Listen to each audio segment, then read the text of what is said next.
There you have it! Ang pangmalakasang tinig ng Legazpi City. Wow, parang TNT, di ba? Dane! Ano sabi? Galing ni Dane na. Parang pakampo natin si Dane. Dane is one of the product of Kabataang Bicolano. Actually, Dane is doing busking na. Ayan, sumasabay na sa amin si Dane magbabusking in different parts of Legazpi City. Once again, kung gusto nyo maging member namin, mag-register na po kayo on June 16 at High Five Studio.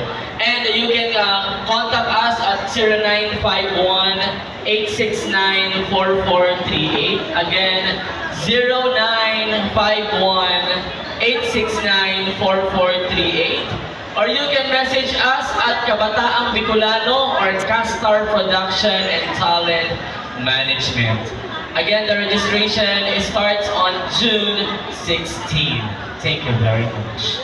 Hindi pa po nagtatapos. So for the next song, to sing Angels Like You, one of the baby girls of Kabataang Bicolano from Kinobatan, Albay, Joy